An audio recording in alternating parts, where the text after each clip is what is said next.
Eu não conheço, não. Ó, estamos ao vivo. Olá, pessoal, boa tarde. Eu sou Pedro Tourinho, sou médico sanitarista aqui da cidade de Campinas, né? E a gente tem a nossa coluna aqui no Jornalistas Livres, né? A gente tem debatido já há um bom tempo nesse espaço tão importante do jornalismo popular brasileiro, os temas relacionados à defesa do Sistema Único de Saúde, à defesa da vida, e trazido uma série de aspectos que dizem respeito às crises que a gente vive na área da saúde a cada momento, né? Já tem alguns dias que a gente está fazendo uma cobertura intensa aí da discussão sobre o coronavírus, né? A gente sabe que se trata de uma crise sanitária muito diferente de qualquer coisa que a gente já tenha vivido, né? E que abre e cria espaços para discussão, reflexão e para ação enquanto agentes públicos mesmo, né? Também nova e desafiadora.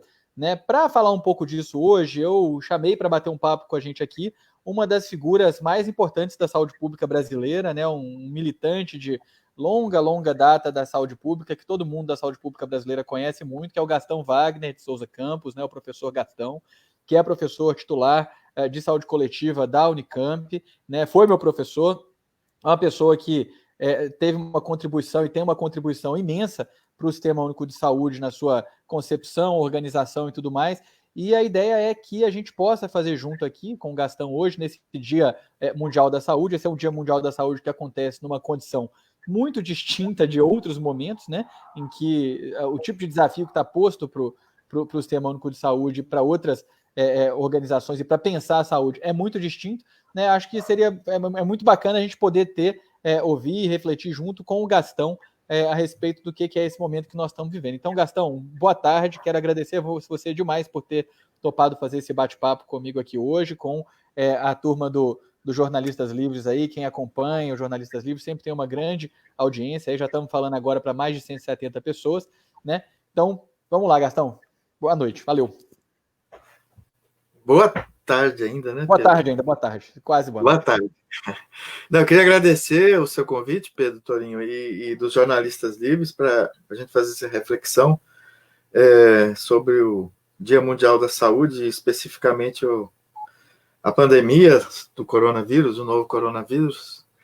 Eu vou dar alguns comentários iniciais, esparsos. Manda ver, vamos Pode lá. ser? Pode ser? Claro. Então, como você já disse aí, virou um lugar comum, mas é um lugar comum rico para a gente explorar, que essa pandemia, a epidemia do coronavírus no mundo e no Brasil, botou tudo de perna para o ar, né? Obriga todo mundo a sair da sua casinha, dos seus quadrados, desde o ponto de vista, desde a perspectiva existencial, individual de cada um de nós, até as instituições, enfim, é um evento inusitado. Houve a gripe espanhola, mas era outro período, outra época, né, de uma pandemia assim, mundial, com essa extensão que está tendo o coronavírus. Então, essa epidemia, ela revela o pior e o melhor de cada um de nós, de cada instituição, de cada política, né? No Brasil, agora, com a epidemia, desde o começo, nos primeiros casos importados ainda, da China, da Itália, há um mês atrás, parece que faz um ano já, né? Faz um mês só. Nunca se falou tanto sobre o SUS, né?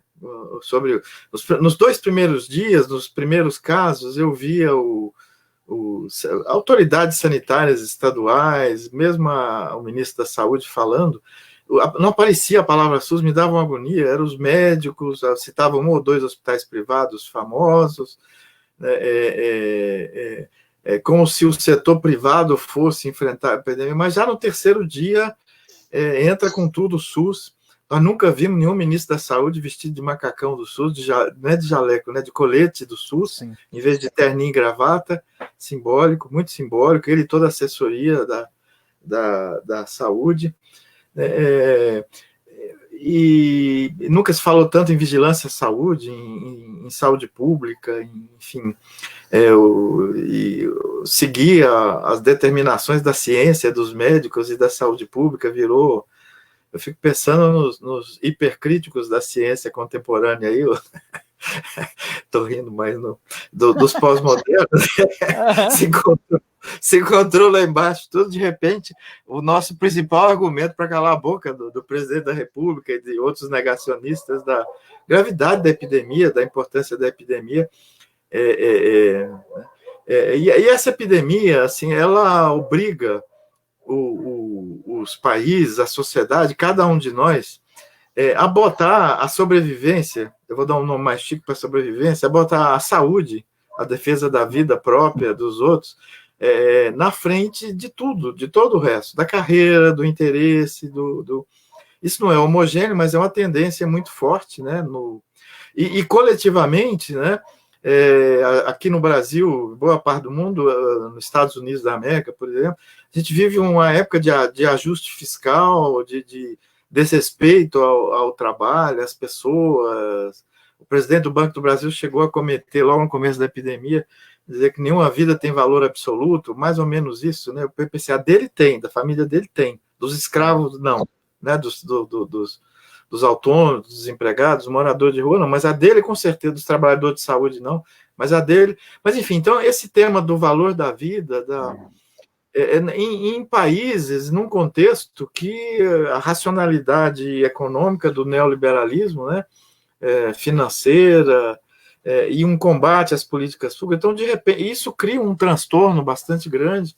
Acho que a gente tem que considerar isso, porque os políticos conservadores, as mentes conservadoras, muito estruturadas, continuam reagindo, né? Ainda que cedam à pressão, é o que está acontecendo em parte no Brasil, a gente tem um conflito bastante importante,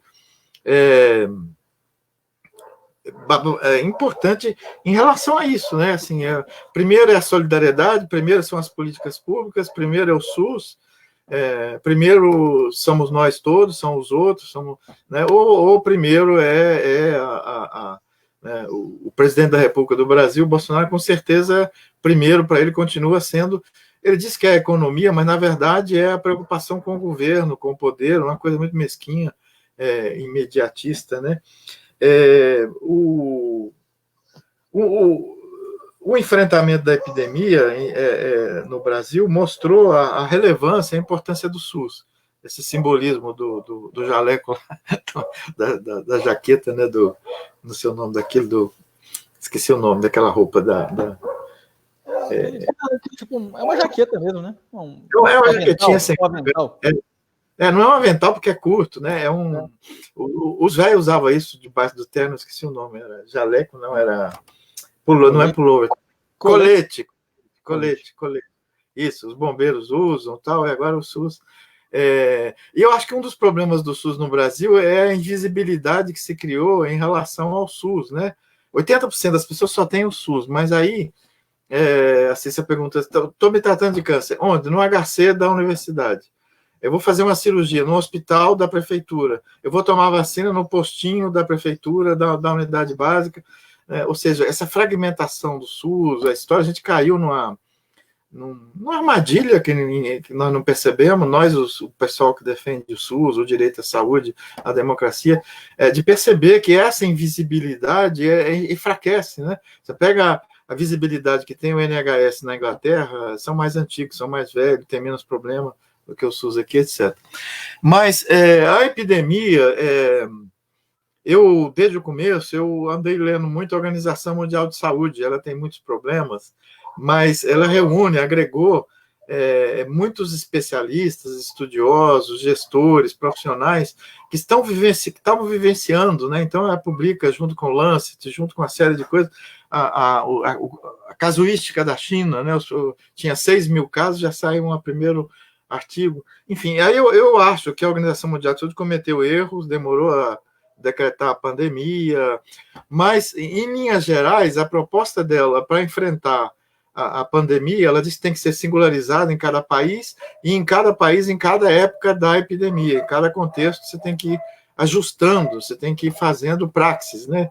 Você tem que ir a partir da diretriz geral, mas a diretriz geral da OMS é muito interessante, porque, como é um vírus com características que tem uma alta transmissibilidade, autocontágio, né?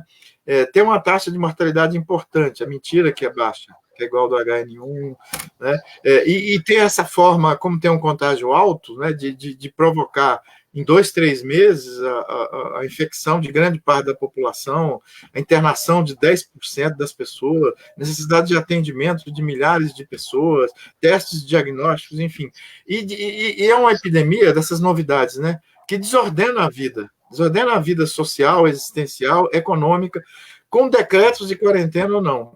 Isso é que é importante ver. Onde não se decreta a quarentena, ela vai desordenando a produção, as pessoas não compram, no site, todo mundo doente, todo mundo com medo, e quando há intervenção. Mas, enfim, voltando ao OMS, eles fizeram uma proposta, eu até fiz um artigo, acabou saindo em alguns jornais aí, com o Aguinar, presidente, eu tinha divulgado antes, que eles propõem uma estratégia combinada, não por etapas, né? Conforme a etapa da epidemia, você vai ter algumas estratégias, porque, ao mesmo tempo, é um vírus, é uma epidemia, é uma infecção que não há vacina e não há um tratamento específico para os casos graves, nem moderados, nem leves, né?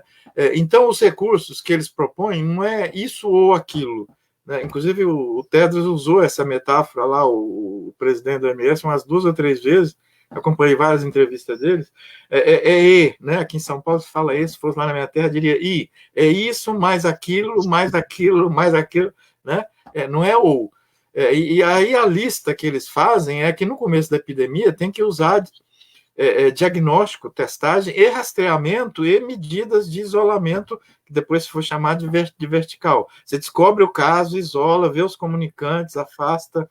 Então, a primeira etapa, na medida que a epidemia vai crescendo, como não tem vacina, o isolamento social aumenta para além dos... Você vai reduzir, né, fecha o que provoca menos dano na economia, no trabalho, no direito da vida das pessoas, mas você vai reduzindo progressivamente, a maior parte dos países tomaram isso. A Inglaterra começa com uma posição negacionista, a primeira semana, 10 dias, rapidamente, o primeiro-ministro lá, que está internado agora, espero que ele se recupere, reconhece o Trump, né, negacionista, rapidamente, adota a segunda medida, que são medidas de isolamento social, né, de quarentena, né, e até de quarentena muito selvagem, que é outra novidade. Eu sou sanitarista há 30 e tantos anos, eu nunca tinha visto quarentena de população. Sim, nem eu, que tenho muito menos tempo. Da época do Oswaldo Cruz, para desespero dos libertários críticos, né, de repente, você tem uma intervenção e fala para as pessoas, não podem sair, não podem produzir, você não vai fazer isso, não vai fazer aquilo.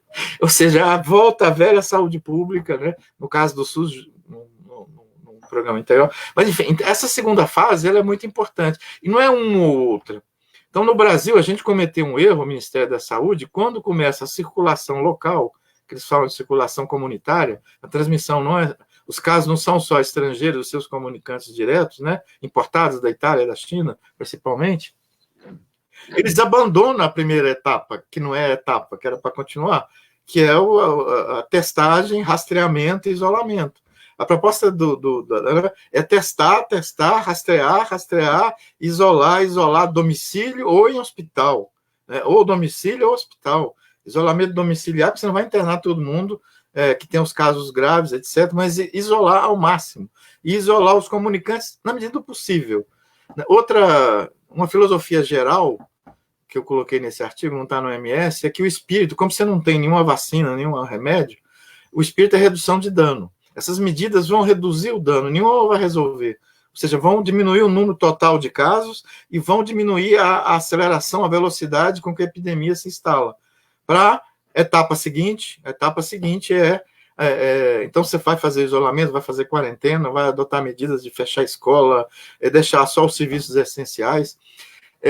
Nesse isolamento, depois, eu estou falando do Brasil, né? Ou seja, o Ministério da Saúde abandonou a testagem, chegou a argumentar no começo que não era necessária a testagem. Na verdade, é uma postura de gestor, que eu fico muito bravo, que quando não tem, diz que não precisa. É como a prevenção, os usuários usarem máscara quando se deslocarem. quando for tomar transporte público, fazer compras em supermercado, etc. Tem evidências que protegem. Não protege todo mundo, mas protege mais do que não usar. Como não tem máscara, ficou aquela conversa dos gestores, vamos deixar os equipamentos de proteção individual para os usuários. Mas, enfim, então, isolamento vertical, rastreamento, teste sempre, a epidemia inteira. Isolamento social sempre, a epidemia inteira, varia o grau, na ascensão e no topo da epidemia o máximo possível. E, ao mesmo tempo, não é outra etapa, preparar para os casos graves, aumentar o número de leitos, criar hospitais de referência, equipar com respiradores, porque a gente sabe que 5 a 8% vai terminar na UTI, vai terminar entubado, vai terminar com respirador, que tem uma mortalidade alta, maior entre idosos e grupos de risco, mais uma mortalidade alta. Então, a terceira etapa é preparar a rede de saúde, modificar o tipo de atendimento da atenção primária. Atenção primária, a epidemia, isso que eu falei, todo mundo tem que sair do quadrado. As nossas diretrizes, longitudinalidade, equipe, vínculo, tem que acabar. Em Portugal, nos lugares que está dando certo, a atenção primária vira um espaço de diagnóstico, orienta a população. Aí no Brasil, o Ministério fez isso, mandou ir nas unidades básicas, no centro de saúde. Só que o centro de saúde não mudou. O protocolo do Ministério para o centro de saúde é horrível. Exame físico, tira pressão. Nesses outros lugares, eles põem 2 tendas na porta, fora. Alguém vai separando gripe e a rotina.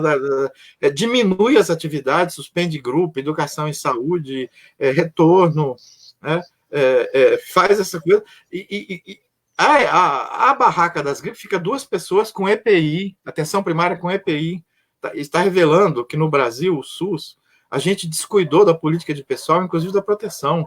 Trabalhador contemporâneo tem que trabalhar com EPI pública do SUS, e não pessoal, não o jalequim pessoal nosso, com epidemia e sem epidemia. Material descartável ou que é possível você fazer autoclave, você usar alguma forma de asepsia, inclusive na atenção primária, inclusive no atendimento domiciliar, não só na terapia intensiva, não só no hospital, enfim.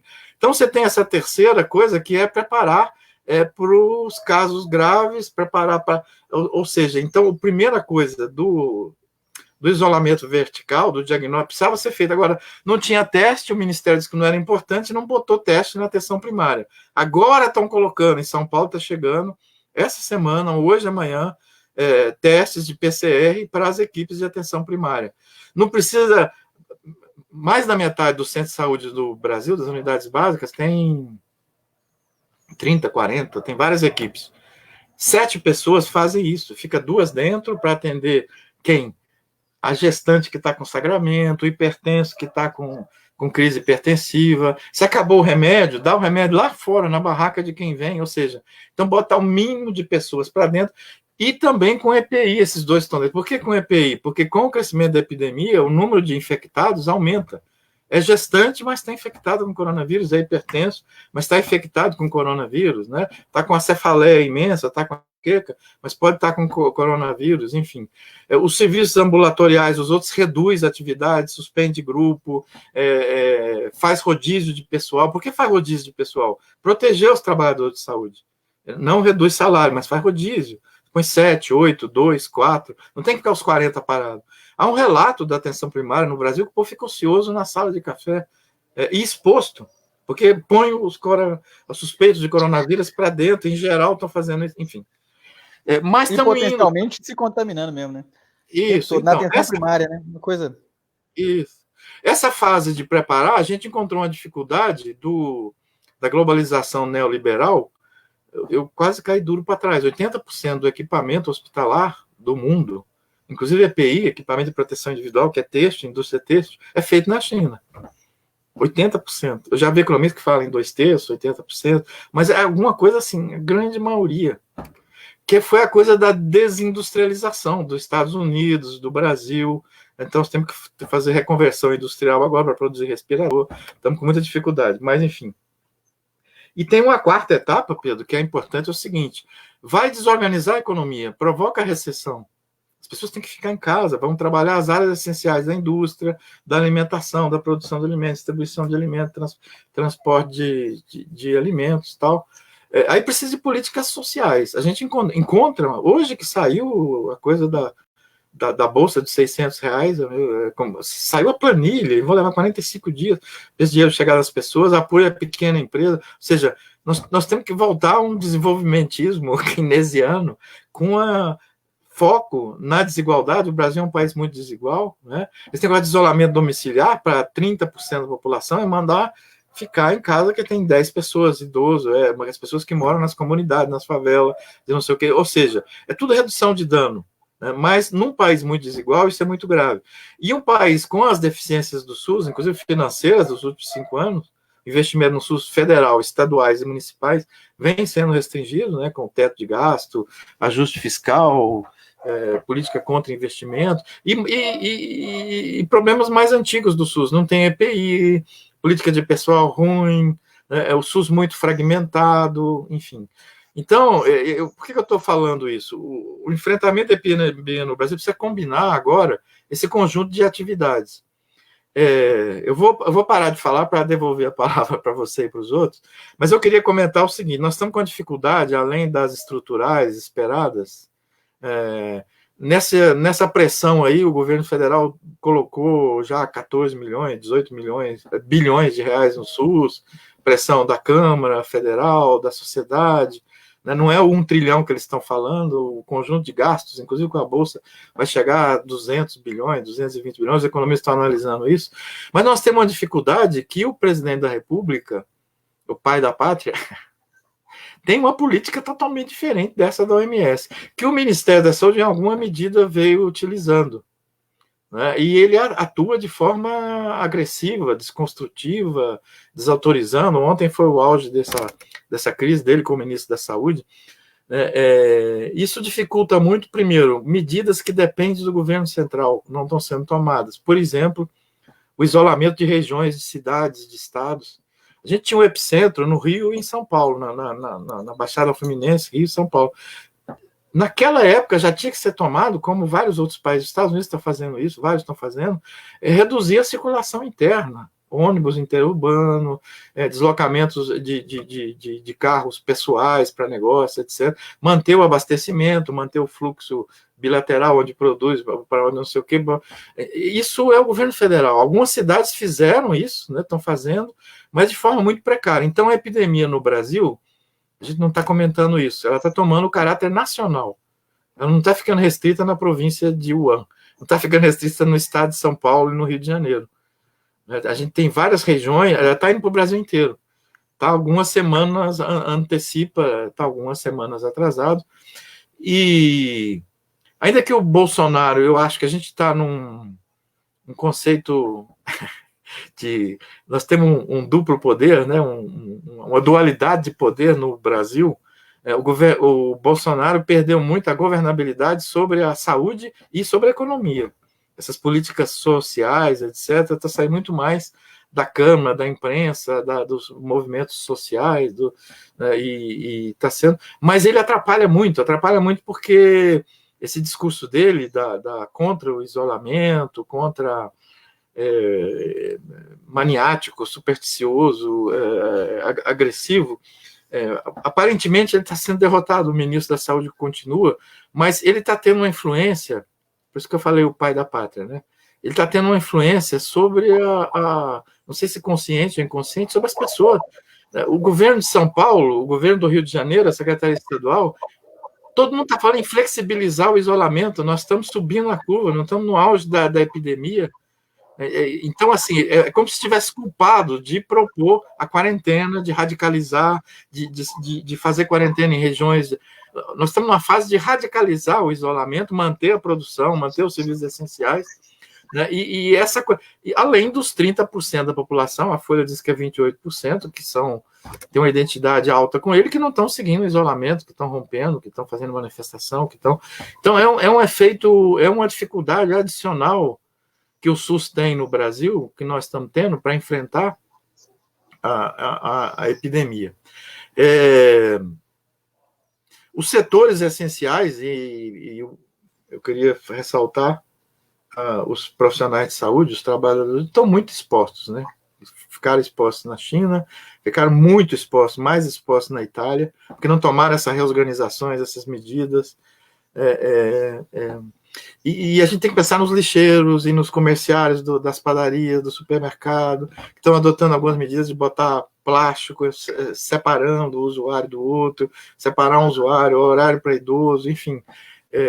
Então, tem uma parte da sociedade que, para a gente poder ficar em casa, está se expondo mais do que os outros. Entre os profissionais de saúde, isso ocorre com os jovens. É uma guerra, nós estamos mandando os jovens para a guerra, né? Porque o risco de idosos é maior, o risco de várias enfermidades agraves à saúde é maior, né? E nesse clima ruim, sem exagero, mas com equipamentos de proteção individual, com logística, com organização de modelo inadequada, expondo gente que não precisava ser exposta, né? É isso que eu estou dizendo. Para que ter 30, 40 pessoas parado, se você vai atender, você vai fazer triagem? É triagem. A atenção primária tem que fazer triagem. Sem vergonha agora, o coronavírus mudou. A triagem qualificada, humanizada, tem que evitar exame físico. Todo suspeito de coronavírus não tem que ser feito exame físico na atenção primária. A avaliação de risco é pela história clínica epidemiológica. Tem que dar segurança às pessoas. Quando a gente tiver, e está tendo agora, a testagem, o paciente faz. O profissional de saúde, a 2 metros de distância, com EPI, ensina como e faz a coleta com cotonete.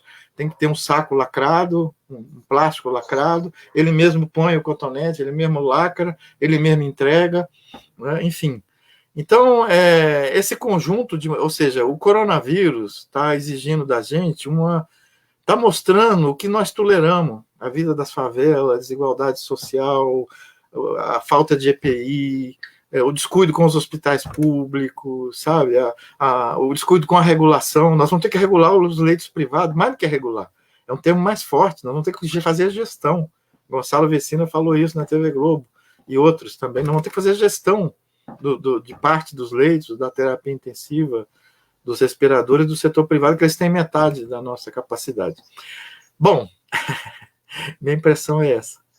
Não, maravilhoso. Acho que é super bom a gente ouvir no Gastão, né? O Gastão está com uma reflexão super integral sobre essa questão. E acho, Gastão, que é isso, né? Fica claro que existe uma movimentação aí, por exemplo, nesse momento, né, de defender o Mandetta, de celebrar a figura dele como uma figura que está tendo um papel importante, mas que isso tem que ser colocado em perspectiva, porque, na verdade, houve uma sequência de erros bastante graves na gestão inicial dessa crise no Brasil, né? A gente teve, feito você falou, um atraso na aquisição, por exemplo, de testes que poderia ter nos permitido ter uma dimensão muito mais clara desse quadro. A gente está lidando hoje, a gente já tem mais de 500 mortes no Brasil, né, caracterizadas, mas efetivamente nós temos centenas de mortes que foram mortes que aconteceram sem diagnóstico, e as pessoas estão sendo enterradas para receber um diagnóstico de Covid pós-mortem, né? Às vezes com 7, 8, 10, 12 dias depois da morte. Então, muita gente acaba tendo uma falsa sensação de segurança, de que o quadro no Brasil está evoluindo numa velocidade muito diferente dos países onde a coisa aconteceu de forma mais grave. Eu já vi até sanitaristas falando que Nova York e a Lombardia, ou mesmo a Espanha, são excepcionalidades, outliers, são casos excepcionais e que não tendem a se repetir no mundo, mas o que a gente está vendo, na verdade, é que, com o passar do tempo, de modo geral, o que acontece em todos os países, depois de algum tempo que o vírus chegou, é, de fato, a expansão da doença, né, por todas as comunidades e grupos que não adotam e não fazem esse tipo de reflexão que a gente está colocando aqui, né, de aceitar sair dos seus quadrados tradicionais, romper com estruturas burocráticas que foram se engessando. Eu acho que isso que você coloca do que a gente tolerou, né? Tem uma questão do que a gente tolerou dentro do SUS, né? A gente que é trabalhador, que é formulador do SUS, o que a gente tolerou do ponto de vista da burocratização, da perda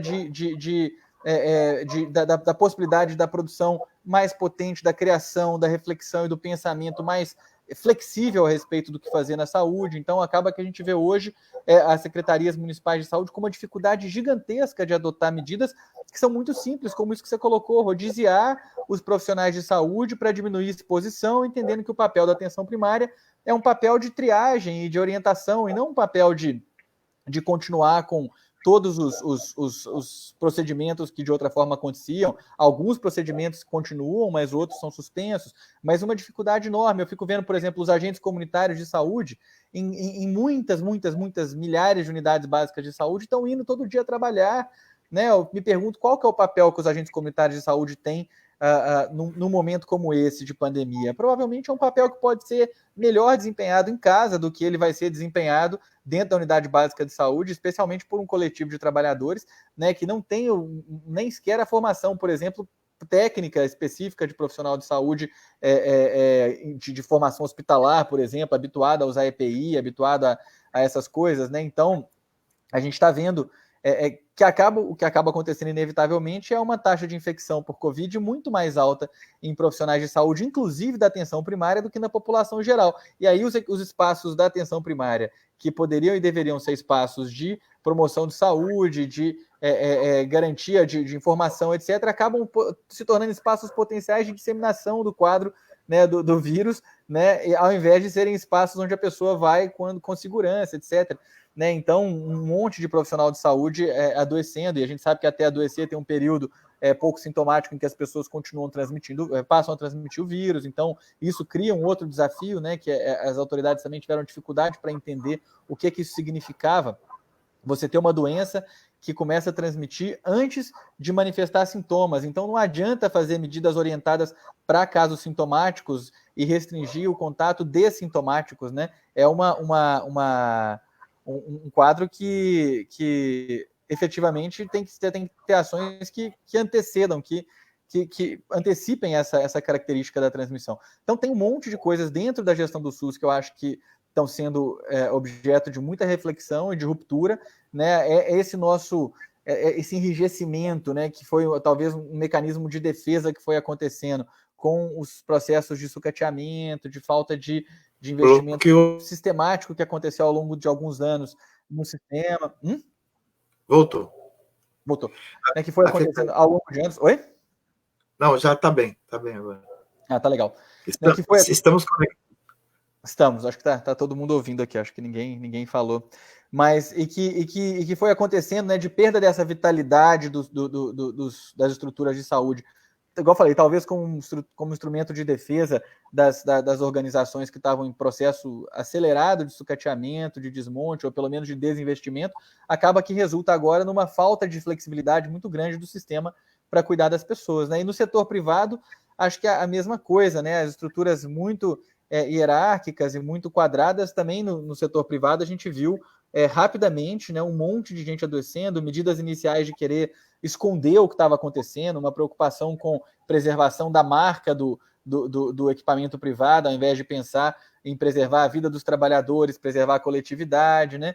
Então, tudo isso eu acho que está nos colocando num contexto que me parece muito, eu tenho conversado com algumas pessoas, a minha sensação sobre essa crise é uma espécie de fim de ciclo, assim, são 40 anos de predomínio, né, de uma agenda ultraliberal, neoliberal, né, todas as forças políticas submetidas a um guarda-chuva mais amplo, de um ideário mais amplo que esmagou aí do ponto de vista do pensamento político, né, as possibilidades de formulações mais progressistas, as sociais-democracias foram sendo estranguladas, no Brasil, né, os experimentos todos sendo construídos sempre com a corda no pescoço, com estrangulados e tudo mais, e o fato é que agora se impõe sobre a gente uma necessidade de a gente se esforçar para compreender a necessidade de uma ação coletiva, de um compartilhamento real de responsabilidades, de um tipo de ação que ou todo mundo coopera ou todo mundo naufraga e fracassa mais ou menos junto, embora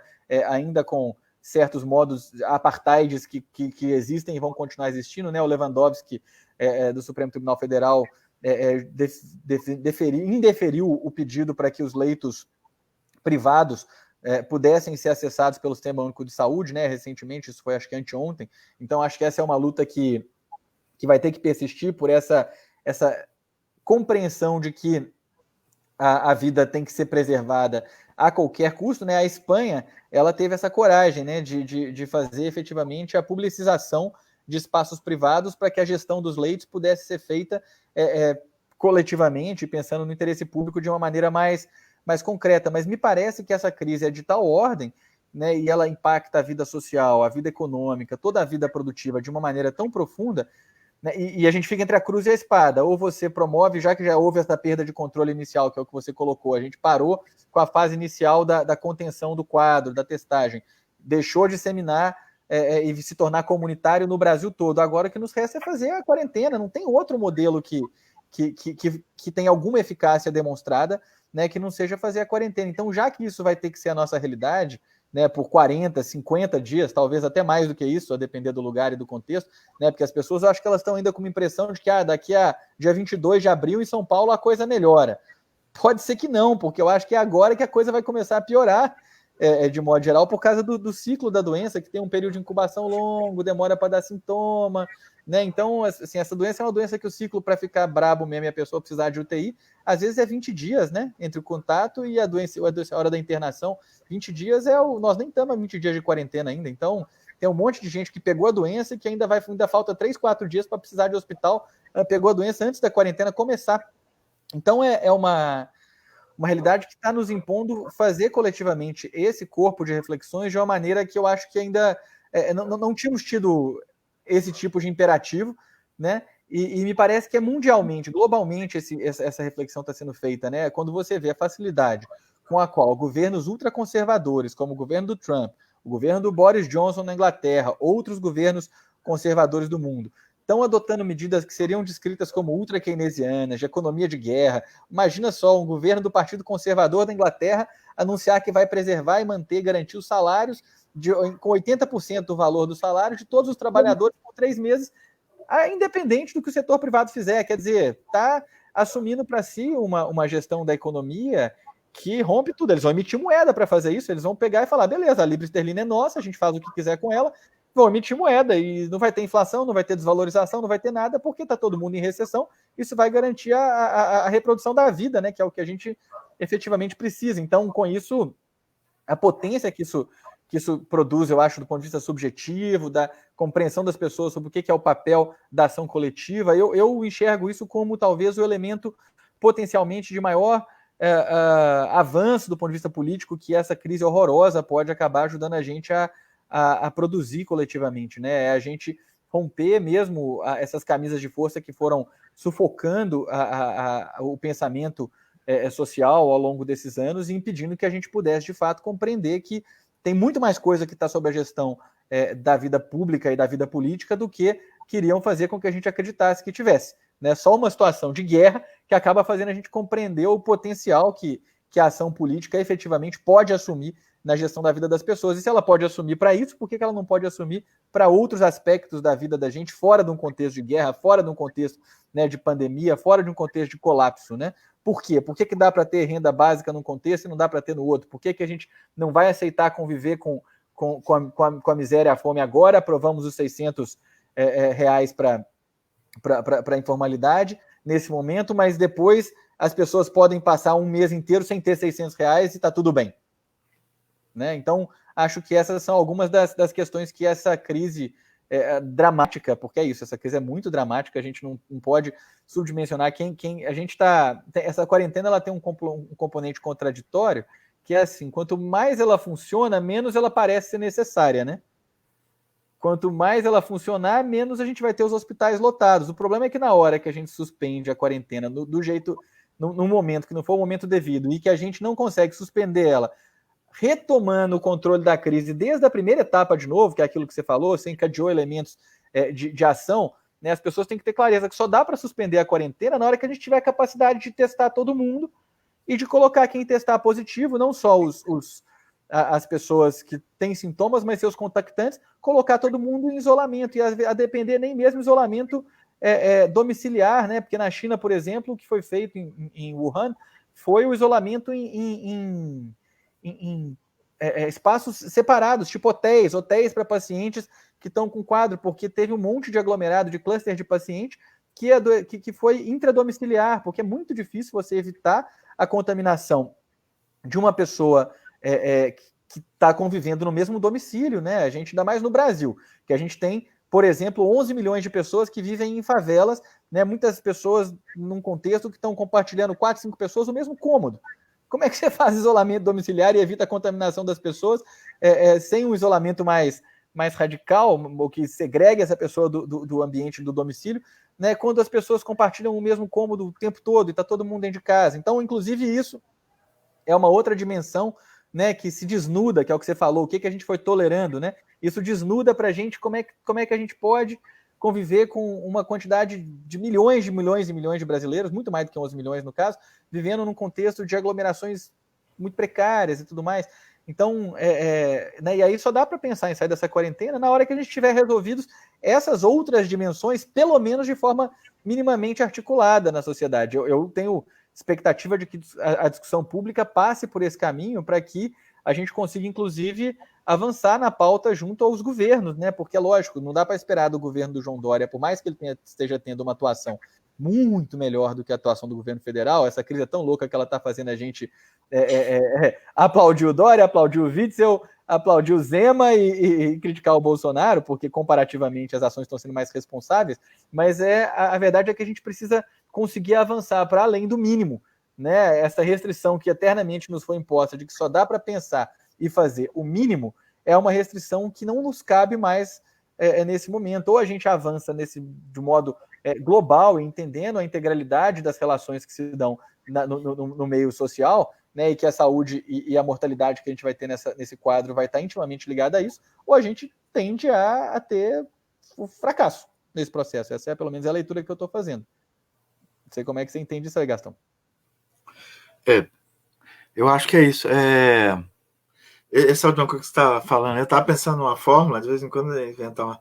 É muito importante politizar a epidemia, mas não partidarizar, né? Politizar no sentido da desigualdade, do acesso, da exposição dos trabalhadores de saúde, do papel das políticas de proteção social, salário-desemprego, de reforço do SUS, de não se repetir, de valorizar, mas não dá para partidarizar, né? Que, aliás, é uma tradição da saúde, sabe? Eu acho, em alguma medida, a gente tem muita partidarização nos gestores e tal, mas se você pegar em linhas gerais, essa capacidade do Dória de ter um desempenho melhor, mesmo do Ministério da Saúde, à frente o Mandetta, que é um conservador, uma história ligada ao setor privado, ele foi já secretário do SUS também, mas enfim, essa é uma massa crítica que a saúde criou, né, muito politizada, com a capacidade técnica alta. Então, essa crise está revelando isso, né? Nós temos epidemiologistas, sanitaristas, clínicos, enfermeiras, pessoal de fisioterapia, de saúde mental. Nós temos um agente que está no SUS, por vários tipos de contrato, pela política ruim, né, que está garantindo o SUS, porque o principal instrumento de enfrentamento, isso está evidente, é o SUS. É o SUS que está assumindo isso, e o SUS não são prédios, são essas pessoas que estão nesses lugares, né? Eu estava dando uma entrevista para o Estadão outro dia, eu disse que, como é que você explica que o Ministério da Saúde está conseguindo, no governo Bolsonaro, desenvolver com uma certa autonomia, né? Eu falei, ele se descuidou e não pôs a turma do ódio lá, o grupo do ódio, os olavistas, né? Na saúde. O Mandetta é um conservador, mas está no campo da saúde, da clínica, das evidências científicas, e manteve, principalmente o pessoal da Vigilância à Saúde, que está lá há muitos anos, né, que está lá há muito tempo, que está lá no Ministério. Mesma coisa na Secretaria Estadual de São Paulo, do Rio de Janeiro, uma tradição de saúde pública. Nós temos a Fiocruz, nós temos o Instituto Butantan, a produção. Então, assim, às vezes a gente tende pelo esplendor, em parte europeu, falso, né, falso ouro, do setor privado, da saúde, o crescimento, a capitalização desses novos grupos, do capital estrangeiro, a gente tende a subestimar a importância, a força e a tradição que tem a saúde pública. Por que o povo começou a dizer que é a saúde pública, que é a medicina, que é a ciência? Porque o povo foi trazendo gráfico, evidência, explicando, desexplicando. Essa linguagem de como enfrentar uma epidemia, que era uma linguagem técnica, hoje é dominado por um número muito grande de pessoas. E os grupos que estão contra, em geral, é porque estão colocando o interesse econômico corporativo imediato na frente, setores empresariais, de classe média, essas passeatas contra É, acho que até o governador de Goiás, que também é outro conservador, falou: e essa passeata aí que houve em Brasília contra a quarentena? Ele falou: eu só vi Porsche e Mercedes, né?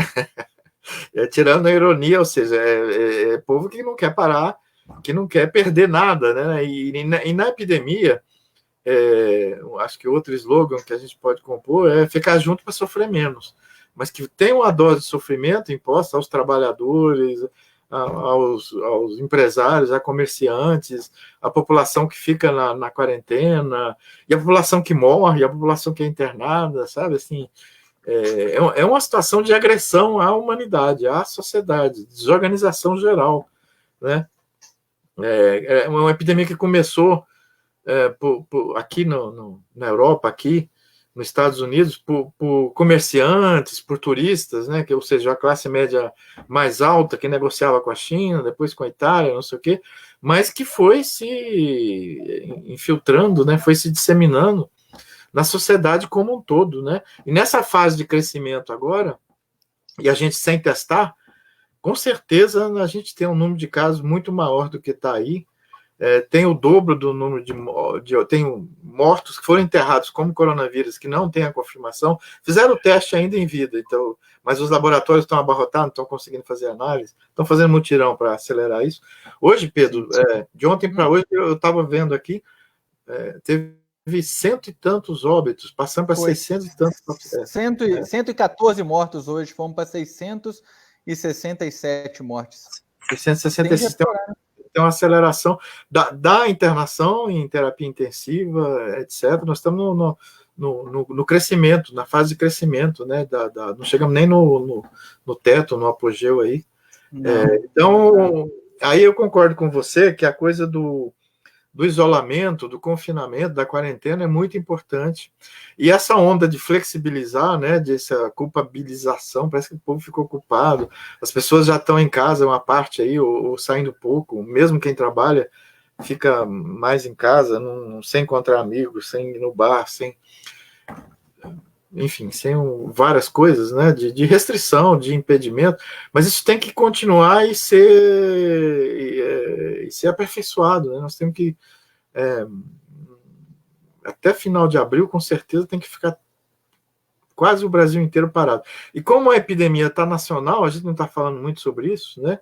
A análise que o Ministério da Saúde, que a área de vigilância, ela fez, Brasília tem uma taxa de infecção, de contaminação, maior do que São Paulo. Se você botar o denominador, ou seja, a disseminação do vírus na população do Distrito Federal é maior do que em São Paulo, né? Ou seja, então, Amazonas, Manaus, Ceará demoraram a suspender o turismo internacional, turismo nacional, circulação de pessoas de fora, nós estamos pagando o preço, né? Então, eu acho que você tem que pensar em confinamento regional, de cidades, e aí precisava do governo federal para fazer isso, né? Só os governos estaduais e municípios. Nós temos algum...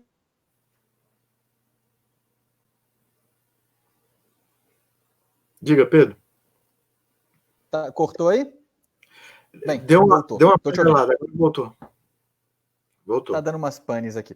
Mas nós temos algumas cidades que já estão fazendo isso, né, por conta própria. Eu vi o prefeito de Belo Horizonte avisando que fechou a cidade. Eu vi tem alguns outros prefeitos que estão... Niterói, né, também fechou a cidade, já está proibida o ingresso de outras pessoas. Você tem que ter comprovação do que você vai fazer na cidade para poder ingressar, o que é algo assim muito diferente da perspectiva brasileira, muito novo, né? Na Itália, inclusive, foi interessante porque as cidades que adotaram essas medidas de restrição local mais cedo tiveram, né, tem a comparação que rodou muito entre Bérgamo e Lodi, né?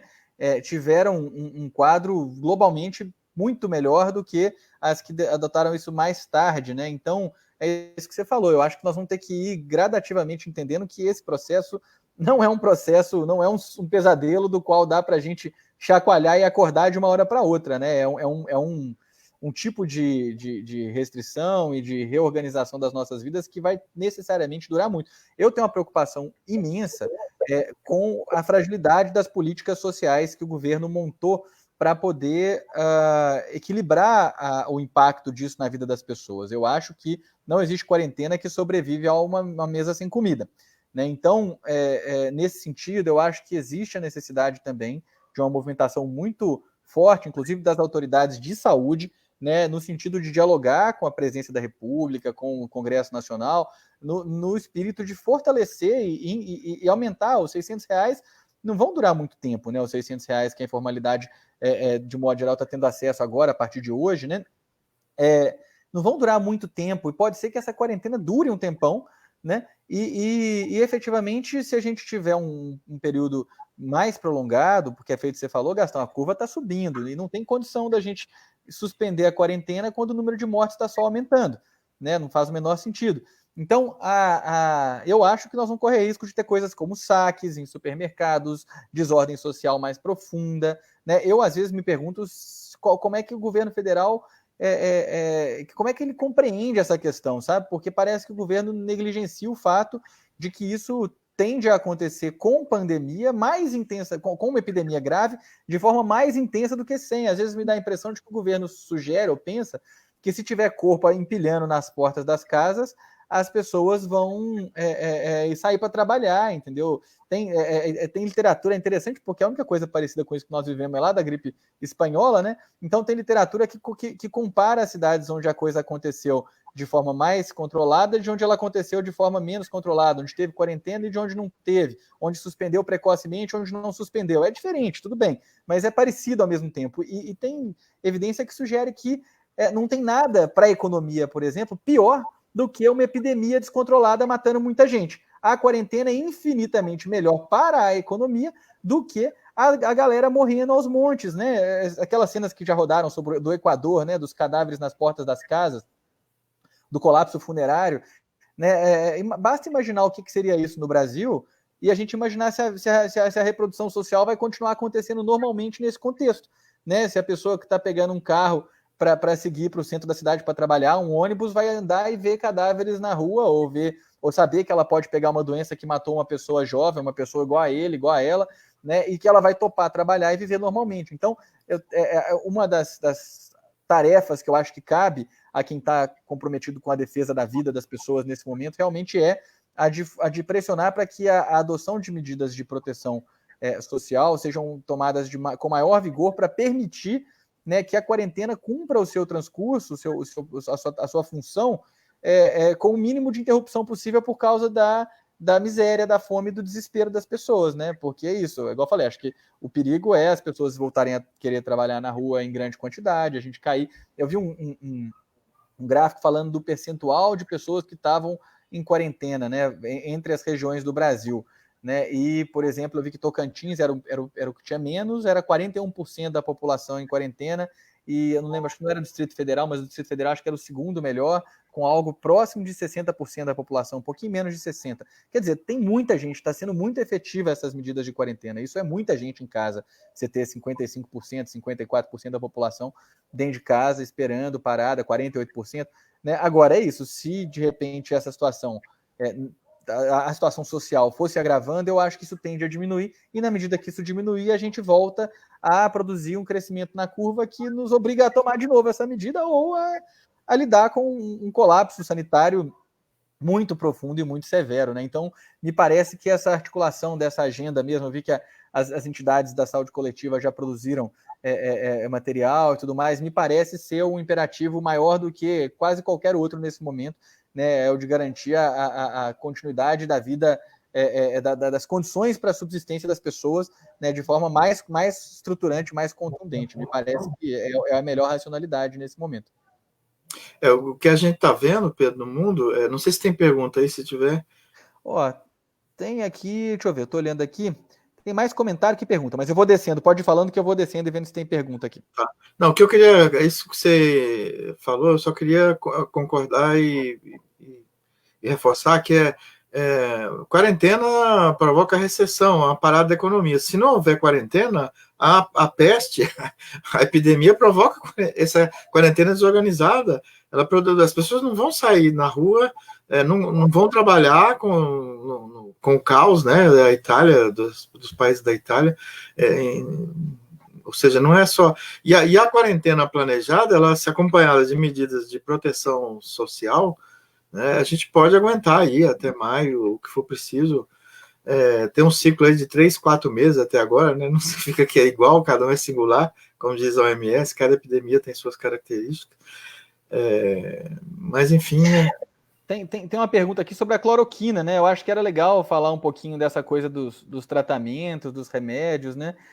Me parece que a apresentação da cloroquina como uma solução dada para o problema foi parte dessa estratégia que buscava desmobilizar as ações de quarentena, né? Enfraquecer isso, porque prometia-se uma cura para as pessoas, então as pessoas acho que ficavam mais suscetíveis a aceitar arriscar suas vidas, né? Saindo para trabalhar, para socializar, né? O problema é que não existe nenhuma evidência e parece, inclusive, que hoje tem um estudo da Fiocruz que saiu, né? Não sei se você viu, Gastão, que sugere que a cloroquina não teve uma eficácia importante na redução da mortalidade dos pacientes, né? Acho que tem um monte de substâncias que estão sendo testadas, agora que as pessoas estão começando a entender o que é o processo que o Covid provoca, o coronavírus provoca no corpo, né, a chamada fisiopatologia da doença, e agora que a gente está vendo uma gama mais ampla de tratamentos começando a ser testados, mas isso é um processo que demora um bocadinho, né? O que está acontecendo nessa pandemia, que é muito interessante, Pedro, a gente pensar uma nova globalização a favor do planeta e da vida e das pessoas humanas, um novo, que a gente depende, né, que é o mundo cada vez mais dependente, mas é a ciência, né, as pesquisas, a gente tem tido ciência aberta, sabe, pesquisa multicêntrica, ou seja, patente vai dançar, patente é da OMS, então grupos que estão estudando vacina, em Israel, nos Estados Unidos, na Europa, no Brasil, trocando em tempo real os seus resultados, as suas informações, antes de publicar em revista. A mesma coisa com drogas, com a hidrocloroquina e uma série de outros medicamentos antivirais que se usam na AIDS, o uso de alguns antibióticos na fase de pneumonia, associar, além dos respiradores, o uso de antibióticos. Em geral, estão fazendo porque tem infecção secundária. Então, tem muitos estudos controlados, né? O problema das pessoas, dessa agonia, é que dessa epidemia, que a gente vive uma época de muita incerteza, né? Os comerciantes ficam agoniados, as pessoas que trabalham, os autônomos, todo mundo fica muito agoniado. Os trabalhadores de saúde estão agoniados. Vão me contaminar ou não? E as pessoas que estão contaminadas estão agora. Não pode esperar 3 meses, 4 meses, 6 meses, 1 ano pelo desenvolvimento da vacina. Então, essa incerteza leva muita gente a ter um apego supersticioso. É superstição. Superstição, e que o Bolsonaro tem explorado o negócio da hidrocloroquina no Brasil como se fosse uma saída milagrosa, mágica. Se tiver reduzir o dano, tem que ser usado. Somente os casos médicos. Claro. Se reduzir o dano, se tiver evidência que reduz e não tem efeito colateral grave, pior, né? Que faz mais bem do que mal, né? Faz mais bem do que mal, vamos dar um jeito de produzir em série, o mesmo antirretroviral que usa para AIDS, etc. Só que isso demora. Pode não dar certo, a gente pode não encontrar, a vacina pode sair só o ano que vem, só não sei quando. E essas pesquisas com drogas também pode ser que a gente tenha uma resposta em 2, 3 meses, né? Mas quem já morreu antes, quem teve o caso grave antes, fica muito incomodado. Quem está gravíssimo se aceita participar de qualquer experiência, né? A gente vê isso em câncer, tratamento de câncer. Quando você está na fase terminal, né, não tem mais perspectiva terapêutica, está em cuidados paliativos, nem todo mundo, mas boa parte das pessoas que estão nesse contexto aceita entrar, fazer experimento com ele, porque é a morte ou uma coisa... Mas não é a fase do Brasil gastar milhões com cloroquina, tem que investir no isolamento, no respirador, no que está salvando vidas, que a gente tem segurança. Tem uma pergunta aqui, ó, a Simone Maria Pereira de Souza falando que precisa sair do estado mínimo, nunca mais vão ser como antes depois desse vírus. Como é que vocês avaliam o consórcio dos governadores nordestinos? Queria te ouvir aí sobre essa questão. Politizar, não partidarizar, né? Mas aí é regionalizar. Os governadores tiveram uma atuação, governadores e secretarias estaduais de saúde, né? Os governadores não fizeram isso sozinhos. As secretarias estaduais, as equipes de vigilância, de saúde pública, de sanitarista, de saúde da família, deram segurança aos governadores para enfrentar uma barra muito difícil, né? O grosso do enfrentamento da epidemia foi definido e implementado pelos governadores. E os governadores do Nordeste tiveram um papel de, é uma palavra antiga que não se usa mais, mas de vanguarda, de puxar isso, de dar confiança, de fazer as rodas, e despartidarizaram. Eles estão tentando integrar-se ao conjunto dos governadores desse país, né? Eu acho isso fundamental. Eu sou um defensor eu critico muito o excesso de descentralização do SUS.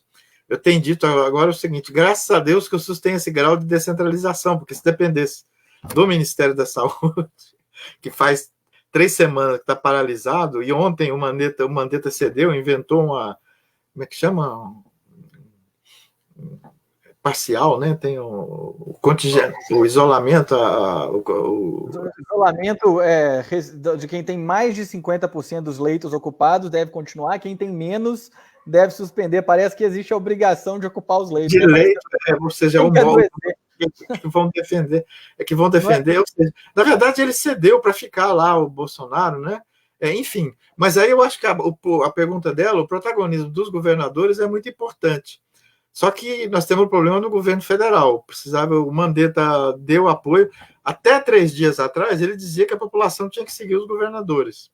Porque, em geral, 1 ou 2 exceções, Santa Catarina e Rondônia, que eram mais vacilões, assim, mais indefinidos, os outros estados todos foram adotando medidas muito fortes. E o pessoal do Nordeste, da Bahia, do Maranhão, do Piauí foram pioneiros, saíram antes, né, e saíram de uma forma muito generosa, atraindo os governadores. Perceberam que Brasília teriam dificuldades, exploraram o Ministério da Saúde ao máximo, mas no Ministério da Economia, governo e o presidente da República teriam dificuldades, pressionaram, fizeram alianças no Congresso, né, essa coisa do Lewandowski vai ter que rever essa decisão aí sobre a gestão pública do leito privado, né? Tem até uma pergunta aqui, viu, Gastão, da Nayara, falando exatamente isso. O que dá para ser feito pelas forças, pelos setores progressistas, em relação a esses leitos depois dessa decisão do Lewandowski, sabe? Eu não vi essa decisão, eu não vi a gravidade. Ele perde. Nós temos que entrar com recurso, ele perde. O direito universal à saúde, eu já vi várias entrevistas com vários desses juristas, inclusive ministros do Superior Tribunal, né, que, inclusive, o presidente da República ele pode vetar um decreto em nome do direito universal à saúde que está na Constituição, se ele desrespeitar as diretrizes da OMS. Não tem jeito de cada setor privado fazer a gestão só da sua clientela dos planos, são 25%. Eles têm 50% dos leitos. Então, eu não vi essa decisão do Lewandowski, eu vou até ver, mas ela tem que ser falada. O que ele falou é o seguinte, é que já existe a previsão de que governadores façam a requisição, que os governos façam a requisição de bens e serviços privados em caso de calamidade. E aí ele negou, era uma ação que o PSOL tinha feito, que pedia que a administração dos hospitais fosse integralmente nos leitos particulares, em especial os da UTI, fossem transferidas ao poder público já durante todo o transcurso da epidemia, entendeu? Então acho que o que ele deixou em aberto é a possibilidade dessa assunção pública dos leitos ser feita caso a caso, me parece.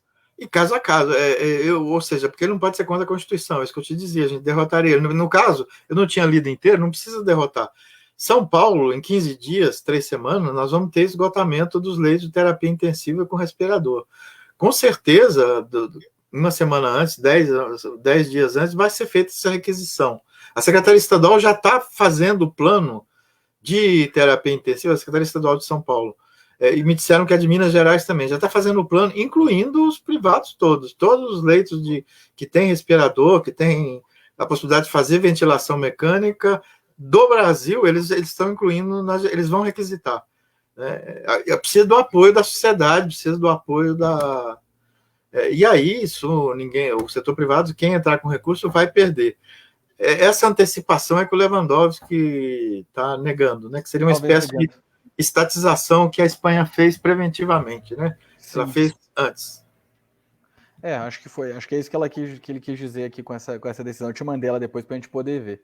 Enfim, tem uma conversa aqui sobre uma pergunta da Vera Cecília sobre a questão da contribuição dos agentes comunitários de saúde, né? O que a gente poderia detalhar, como é que seria esse trabalho na atenção primária em saúde, retomando um pouquinho do que você falou antes, que eu acho que é legal, que é uma categoria com milhares de trabalhadores, né? E que eu acho que está numa certa dificuldade de pensar o que pode ser feito.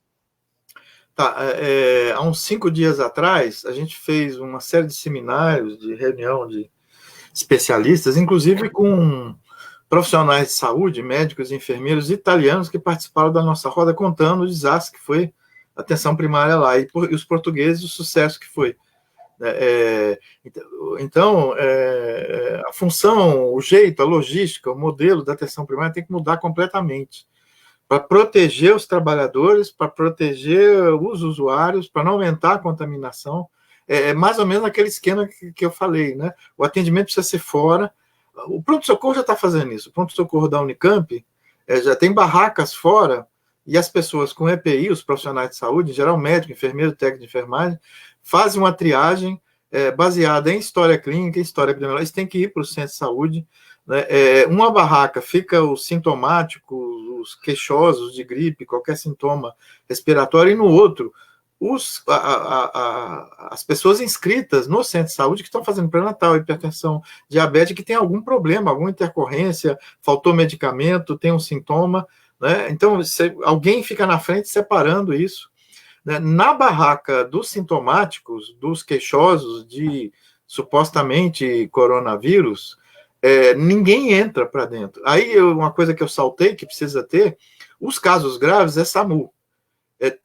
Os casos medianamente graves tem que ir direto para o hospital, não tem que mandar para a UPA, não tem que mandar para pronto-socorro, e aí precisa de transporte público. As prefeituras municipais precisam requisitar carro das Forças Armadas, além do SAMU, para ter o transporte imediato. Você quer mandar alguém para o hospital, cada centro de triagem, antiga UBS, mais UPAs, as UPAs também tem que funcionar assim agora, tem que ter um transporte para levar para lá.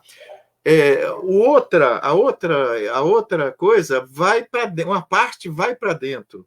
Um hipertenso que está com crise hipertensiva, o exame físico é feito dentro, uma gestante que está com contrações, que está com hemorragia, que está com qualquer coisa, vai para dentro. Dentro, precisa ter uma equipe mínima para atender com EPI também, que essas pessoas podem ser gestantes, contaminadas, né? Os agentes de saúde comunitária têm um trabalho. E o mais importante, o pessoal fala telesaúde, é chique, né? É telefone saúde. Tem que criar um sistema de avaliação de risco, igual o SAMU faz por telefone, que a gente pode ajudar, que a enfermeira, o médico fica dentro da unidade. Agora não precisa das 40, 30 pessoas da unidade, está lá. Tem que fazer um rodízio, 8 pessoas por dia, com EPI. Isso economiza EPI, mas não é a razão principal. Você protege os trabalhadores, não precisa estar lá. E tem um trabalho que é nas casas. Uma série de pessoas, essa avaliação de risco tem que ser feita na casa. As pessoas vão com EPI, com esses carros que precisa ter transporte, para ir direto para o hospital, ou ficar em isolamento, ou criar uma solução dessa, de isolamentos, que não é hospitalização. Esses hospitais de campanha, que o Rio de Janeiro está fazendo, São Paulo está fazendo, 2.000 leitos, 3.000 leitos, é para caso intermediário, para casos não são graves de terapia intensiva. É que pode evoluir para cura, para reabilitação, né? Ou pode se agravar e sim, você vai deslocar. Então a gente precisaria ter outras saídas, tipo essas casas que a gente pudesse com alimentação, aí tem que ser tipo hotel, pensão. Hotel mesmo, né? Isso. Inclusive para esvaziar os albergues, né? Os albergues que tem 30 pessoas, tem que ficar 10, 8, e encontrar lugar para os outros idosos, para as outras pessoas, porque senão é uma mortalidade, como foi naquele hospital privado lá de São Paulo, que não cuidou dos seus idosos, né, em cuidados paliativos. Esqueci o nome dele agora. É o Santa Maggiore, né? Santa Maggiore. Santa Maggiore. Isso.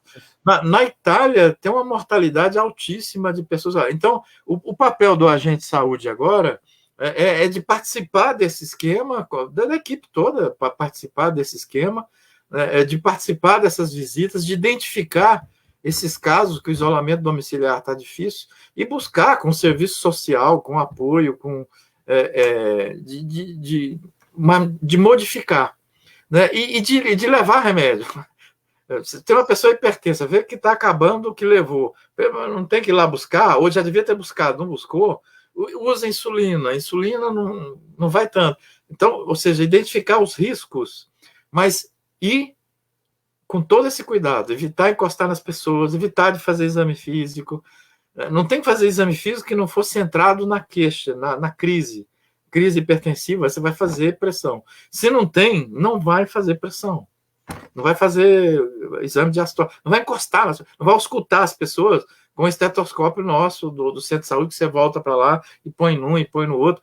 Então, tem que ter uma adaptação, esse lado da atenção básica, os agentes de saúde, através das visitas, do conhecimento das famílias, onde tem alguém com risco, tem que visitar, não precisa nem entrar, bate lá fora e pergunta, como é que está a vovó, como é que está, a gente não fala vovó, né? Como é que está a dona Maria, como é que está não sei quem, está usando a insulina, tem teste de dedo, não fez, eu trouxe aqui o teste de dedo, faça você, não vai lá fazer.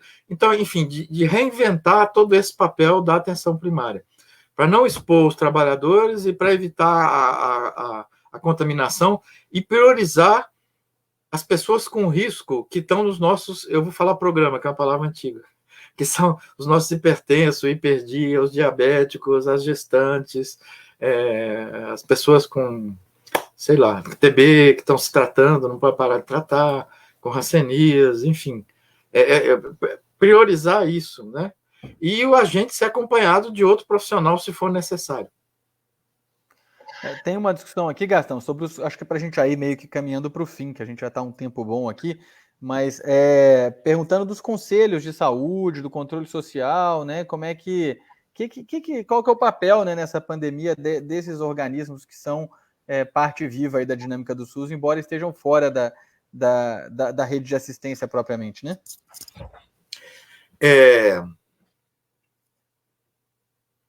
Pergunta difícil, porque me dói o coração. A influência tem sido baixíssima do Conselho Nacional de Saúde, dos conselhos estaduais. Eu não sei por que razão, né? A gente tem uma influência muito grande dos sanitaristas, né, universitários, dos infectologistas, dos epidemiologistas, nunca esteve tanta na mídia geral, um deslocamento, né, a mídia volta a ser valorizada, a televisão, rádio. Eu dou 2, 3 entrevistas, hoje falei com a Rádio Cultura da USP, na televisão, todo mundo, Gonçalo Vecina, em São Paulo, não sei quem, pessoas mais conservadoras, mais pró-SUS, em geral o pessoal pró-SUS, mas eu acho que, infelizmente, não sei porquê, tem que analisar, pensar, o ativismo dos conselhos municipais,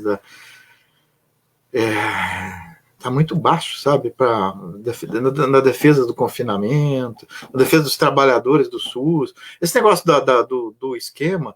Eu estou mandando esse negócio de Portugal, assim que eu descobri, faz umas 4 semanas que eu descobri que a atenção primária, eu vi o protocolo do Ministério da Saúde, manda entrar para dentro o sintomático, técnico de enfermagem pega um por um e tira a pressão primeiro. E não sei o que. Quando eu vi aquilo, aí fizemos essas coisas, essas conversas. Eu tenho mandado para os militantes, para os ativistas, para a rede de Movimento Popular de Saúde, Associação Paulista de Saúde Pública, da Abrasco. A gente tem divulgado coisas muito específicas para a reorganização da urgência e emergência, dos hospitais, da atenção primária, a defesa de orçamento para o SUS, né, municipal, federal, estadual, veio muito pouco até agora. O estado de calamidade pública facilita a compra, facilita a licitação.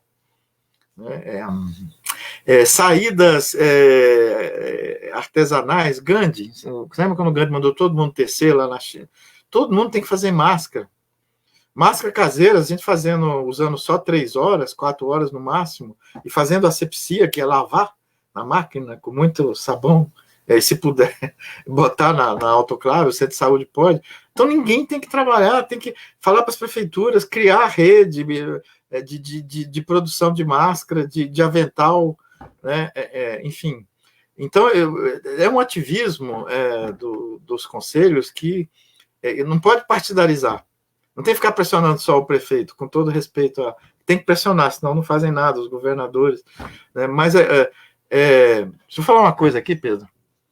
Diga, Gastão. Eu vi um filme, nós já falamos, mas eu queria falar direto. Direto assim, explicitamente. Não sei se vocês viram o filme 1917, sobre a Primeira Guerra Mundial. Eu ainda não vi. É muito poético. Eu não queria ir, não vou lá ver filme de guerra, fui.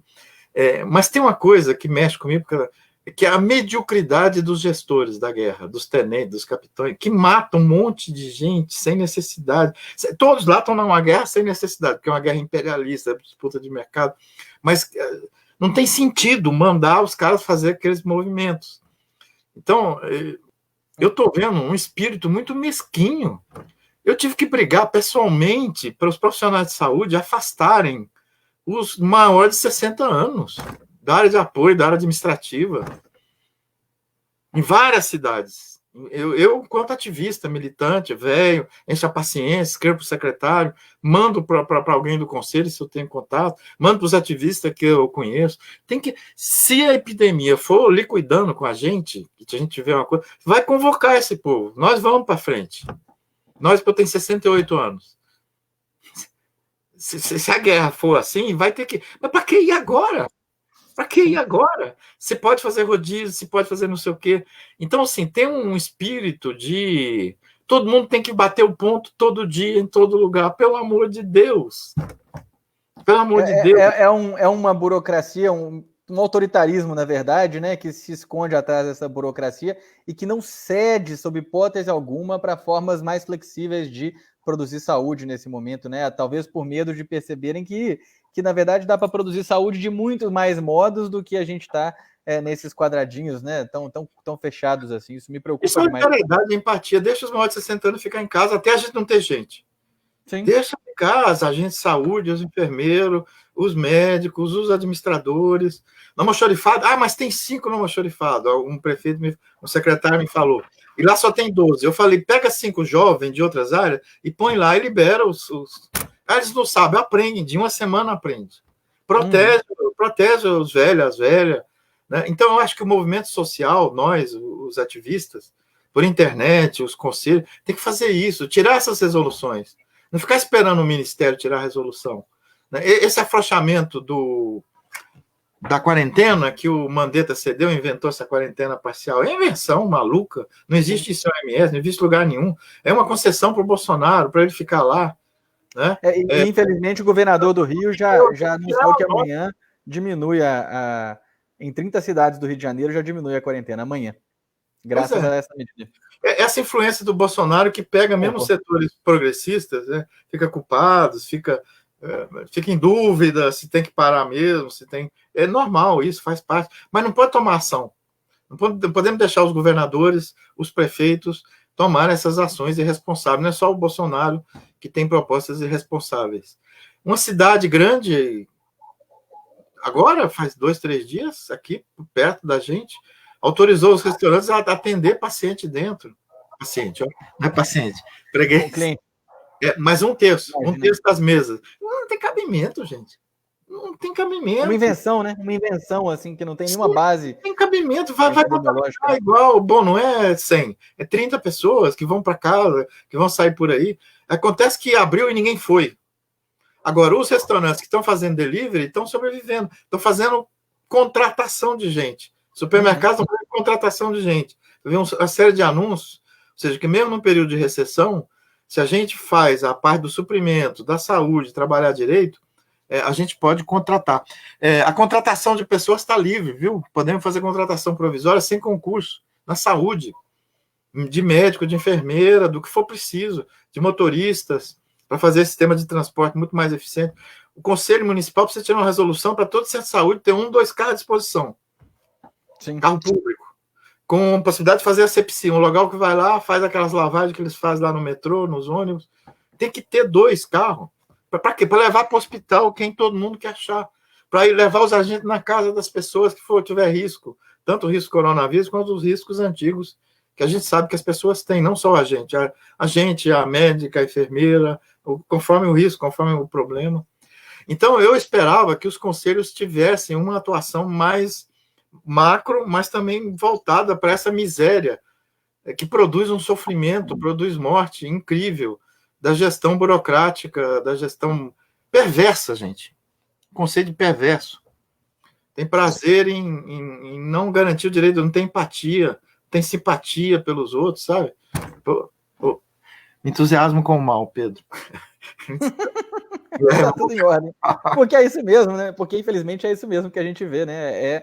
Não tem outra explicação para você ter gestores que não são capazes de romper a caixa da cabeça deles e entender que nós estamos num novo tempo, que não é a mesma coisa e que a prioridade de preservar a vida é a vida de todos e não apenas de alguns, né? Aqui a gente já está vendo, igual a gente viu em São Paulo já, que é onde está pior, né? Só nos 4 grandes hospitais privados da cidade, mais de 600 afastados. Somando a rede estadual, que tem mais de 100 hospitais e unidades, não tem contabilizado ainda a quantidade de afastados de tão grande que ela é. Nós estamos lidando já com alguns milhares de afastados entre profissionais de saúde no município de São Paulo por causa dessa dificuldade de adoção.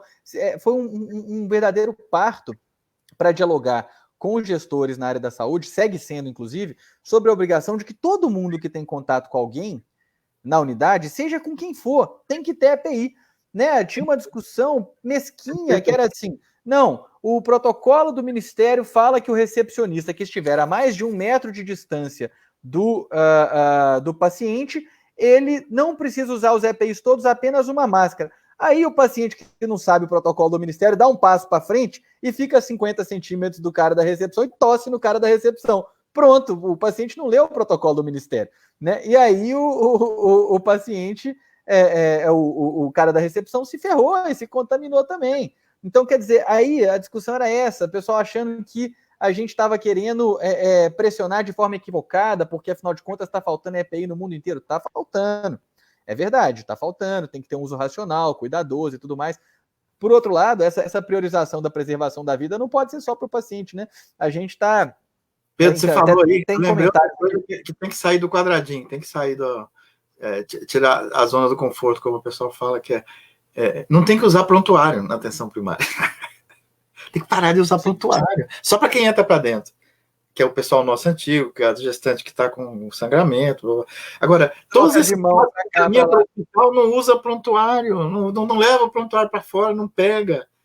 Para de mexer com isso. Para de mexer com isso, sabe assim? Para. Porque é outra coisa, é outro contexto, é perigoso, não tem precisão, você não vai ver de novo. Então é uma lógica, é o contrário, não é um atendimento longitudinal e horizontal, é um atendimento focal. E horizontalidade é mantida para os nossos casos de risco. Que a gente suspendeu os retornos, que suspendeu os grupos, que suspendeu tudo, mas que o centro de saúde, que as atender por telefone, sabe, vão fazer com visita, vão fazer com carro, vão fazer com enfermeira. Essas 7, 8 pessoas que pode ter em cada unidade para fazer essas coisas. E passa para o outro que fizer. Aí sim, você anota um prontuário. Vai fazer visita, leva o prontuário. Mas nas tendas, no dia a dia, quem for lá só pegar remédio, leva o remédio. Alguém vai lá depois e anota. Põe no papelzinho do lado. É isso. É isso. Gastão, tem mais algumas últimas coisinhas aqui. Como é que você está de tempo aí? Pode ir. Tranquilo? Pode... Como é que tá?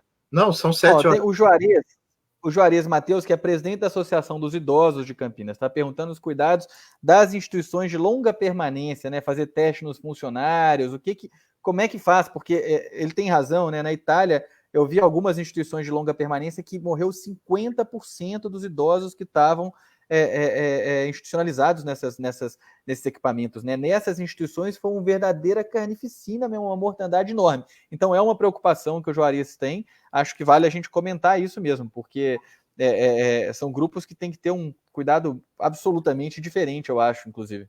Então, Juarez, nessas instituições de longa permanência, de asilamento, população asilada em geral, e a maior parte é idosos aí, tem que diminuir a lotação. A gente tem que, a área de serviço social, o movimento social tem que encontrar hotéis, tem vários hotéis que estão a maioria está com 90% de vaga, sabe?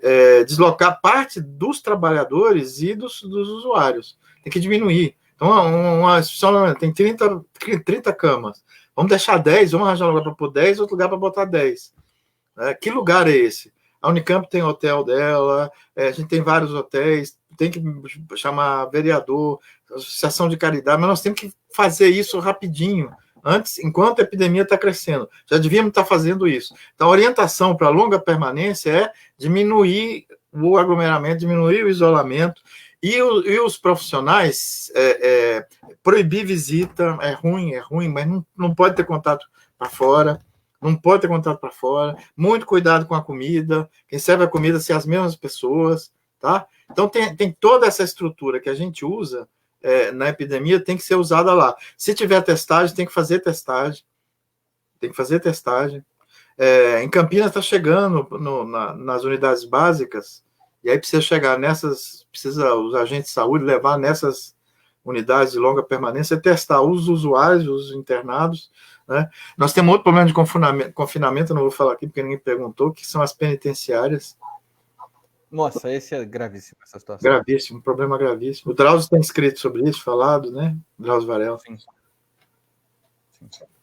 Enfim, Gastão, acho que a gente pode ir fechando aqui, então, né? Quero te agradecer demais por ter topado esse convite para a gente conversar aqui. Teve uma audiência super alta aqui o tempo todo, né? Acho que deu para a gente dar alguns recados. Eu tenho certeza que tem um monte de gente de várias secretarias de saúde, servidores, trabalhadores, conselheiros que nos assistiram aqui e que estão muito provocados pela fala aí, pelas considerações, especialmente eu acho essas questões que dizem respeito a gente reformular a atenção básica, né? Que eu acho vital para a gente não entrar num colapso, né, para a gente, inclusive, preservar essa força de trabalho para um eventual momento de colapso da força de trabalho na saúde, né? Então, queria que você caminhasse para fechar, mas já quero te agradecer demais, porque eu acho que foi maravilhoso essa conversa nossa aqui. Foi bom para mim também, Pedro. Que bom. A gente, para sofrer menos, tem que ir junto, né? Nós temos que... Isso aí. Tá muito duro, eu sou sanitarista há muitos anos, mas sou profissional de saúde, sou médico, e aí eu estou sempre numa agonia, num dilema. No começo da epidemia, fiquei com vontade de ir lá para a unidade de emergência da Unicamp, fazer triagem lá fora, que é o que eu sei fazer, não sei fazer outras coisas. Mas o pessoal fala, que vergonha, vai trabalhar de sanitarista você faz home office, faz por casa, participa dos grupos, das assessorias. É que como eu sou meio visto como de oposição, né, eu não estou no Ministério da Saúde, não fala comigo, Secretaria Estadual não fala comigo, enfim, é isso. Eu queria agradecer você, Pedro. Manda um beijão para a Rossana aí, que eu vi que ela apareceu na porta ali. Viu? Quer falar alguma coisa, Rossana? Tudo bem? Professora Rossana, Noco Campos aí, ó, figura também super importante da reforma sanitária, viu? Tá dando um alô ali. Estamos fechando aqui, Rossana. Gastão, muito obrigado, então. Tá bom? A gente segue conversando muito. Valeu e vamos lá. A luta, defender a vida, defender o SUS. Um abraço para todo mundo. E parabéns, Pedro. Você é um ativista. Valeu, cara. Até.